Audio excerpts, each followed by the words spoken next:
beautiful people. What's good, what's poppin'? Hope you're having a great day so far. If not, that's okay. That's alright. Come on. Sit down with me. Gonna flip that frown upside down and get some reaction for you. Okay, so I decided I wanted to dive into some more George Carlin and some of his philosophy. So this one is George Carlin. It's titled Saving the Planet. In my opinion, I don't know if I would say like save the planet. I feel like in a sense, yes, of course the planet always needs to be saved, but humanity, in my opinion, is where our central focus should be. You know, our compassion for one another and empathy. We're starting to lose it. Let's not waste no more time. Let's dive on in. See, I'm not one of these people who's worried about everything. You got people like this around you. Country's full of them now. People walking around all day long, every minute of the day, worried about everything. Worried about the air, worried about the water, worried about the soil.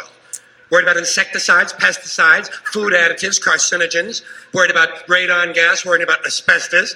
Worried about saving endangered species. Let me tell you about endangered species, all right?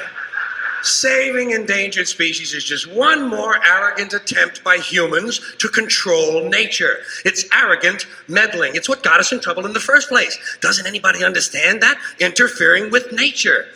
Over 90%, way over 90% of all the species that have ever lived on this planet, are gone. Yeah. They're extinct.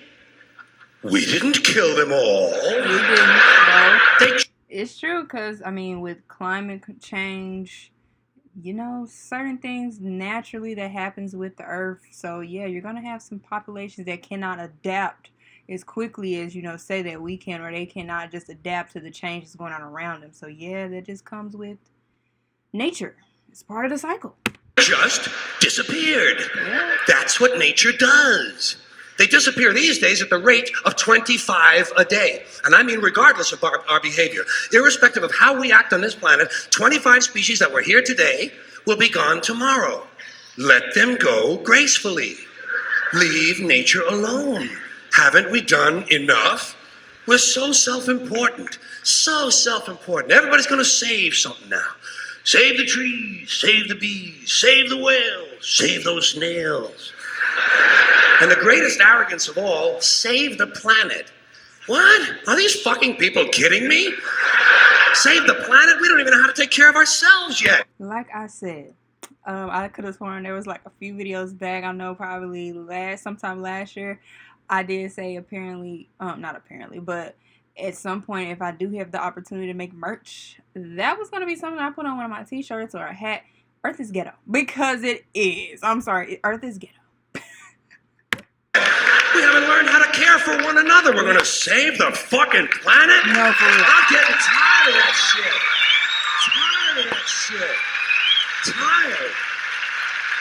I'm tired of fucking Earth Day. I'm tired of these self-righteous environmentalists, these white bourgeois liberals who think the only thing wrong with this country is there aren't enough bicycle paths. People trying to make the world safe for their Volvos. Besides, environmentalists don't give a shit about the planet. They don't care about the planet. Not in the abstract, they don't. Not in the abstract, they don't. You know what they're interested in? A clean place to live. Their own habitat. They're worried that someday in the future they might be personally inconvenienced. Narrow, unenlightened self-interest doesn't impress me. Besides, there is nothing wrong with the planet. Nothing wrong with the planet. The planet is fine. The people are fucked. Didn't I say that? That's why I said I wouldn't be so worried about just the planet. More about humans. Because people are strange. People are weird. You know, there's other good people out here like me. You know, we mind our business. You know, I'm sure we have friends. We have a social life. I'm sure you have hobbies, you know. But then you always got that group, you know?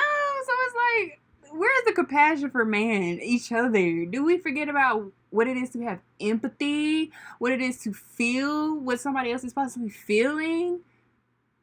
And if you can't because you possibly ain't had the experience that person had, again, that's where compassion comes in. You know, the thought of how would I feel if that was me? You know, like, we're losing the plot. That's why I say that on a lot of videos. We lose the plot as humans. We do. We're losing it.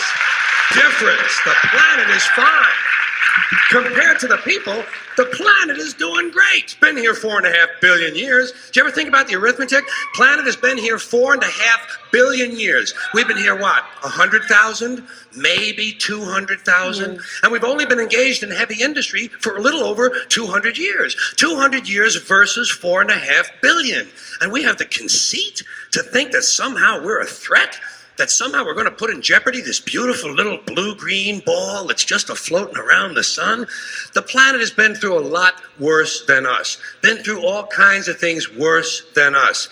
Been through earthquakes, volcanoes, plate tectonics, continental drift, solar flares, sunspots, magnetic storms, the magnetic reversal of the poles, hundreds of thousands of years of bombardment by comets and asteroids and meteors, worldwide floods, tidal waves, worldwide fires, erosion, cosmic rays, recurring ice ages, and we think some plastic bags and some aluminum cans are going to make a difference? The planet versus the overconsumerism of things that we don't need. You see, I'm here with him. That's why I'm like, I'm here. Because it just don't make sense. We will buy all this stuff, but then promote. Oh, clean water, clean air, da, da, da. But y'all are over consuming certain things that you don't need. You know, like that's where I be at sometimes in my head. I'm not saying that stuff is not important. It's definitely important. But I'm saying, like he's saying, look at the bigger picture. How are you gonna fight for this, but you're also doing some damage in the process? You know.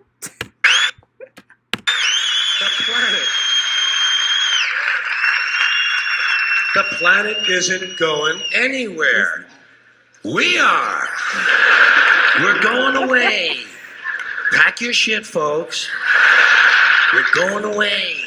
And we won't leave much of a trace either. Thank God for that. Maybe a little styrofoam. Maybe.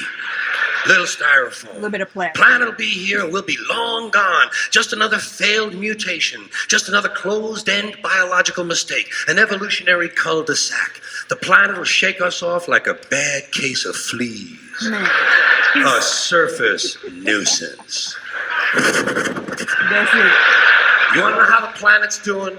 Ask those people at Pompeii who are frozen into position from volcanic ash how the planet's doing. Want to know if the planet's all right? Ask those people in Mexico City or Armenia or 100 other places buried under thousands of tons of earthquake rubble if they feel like a threat to the planet this week.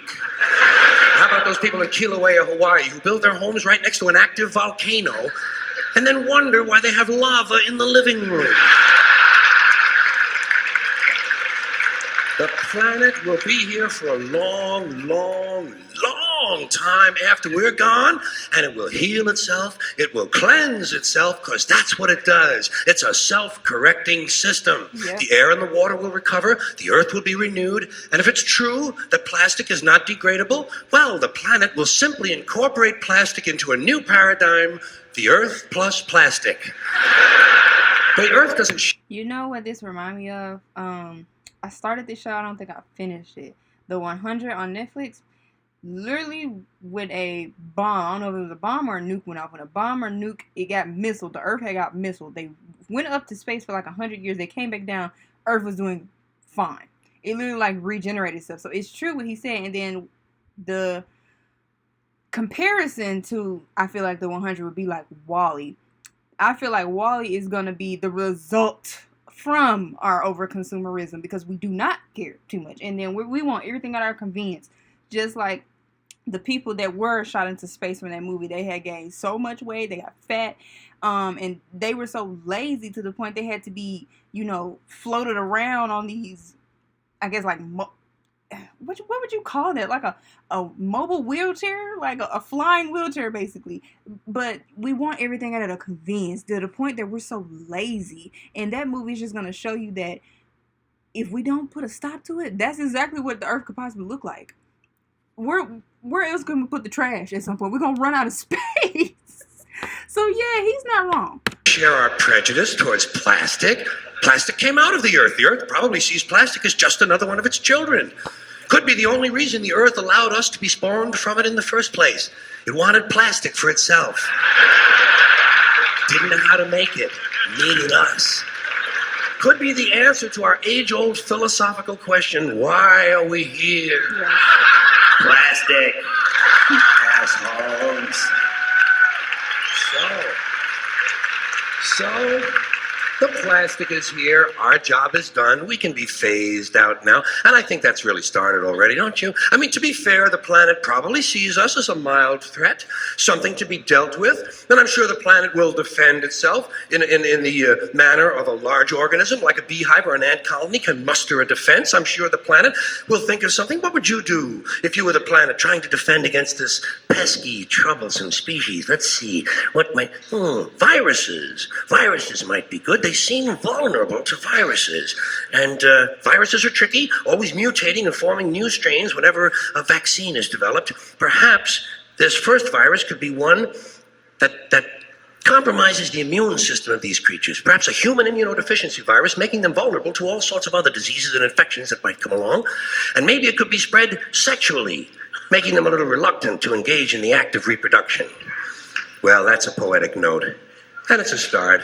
And I can dream, can't I? See, I don't worry about the little things. Bees, trees, whales, snails. I think we're part of a greater wisdom than we will ever understand. A higher order. Call it what you want. Know what I call it? The big electron. The big electron. Whoa. Whoa. Whoa. It doesn't punish. It doesn't judge at all. It just is. And so are we, for a little while. Thanks for being here with me for a little while tonight. Right there at the end. Thank you very much. I'm not sure why right there at the end. It was like his audio started lagging. I think that's just a video I probably clicked on. But yeah, the few videos I've seen of this man, he never misses. So I wish I had the opportunity if I was born. I mean, I was born, but I'm saying if I was adult enough, I wasn't 18 yet. I was probably a little toddler baby. By the time this man passed away, I probably would have been in one of his shows. Cause oh my gosh, some of the stuff that he said, I've already thought of some of this stuff. It's like that's why I'm kind of here with him, because it makes sense. Like I said, we worry about certain things, but at the same time, it's kind of like we're our own detriment in a way. So it's insane. But yeah, I love how he always does it in this comical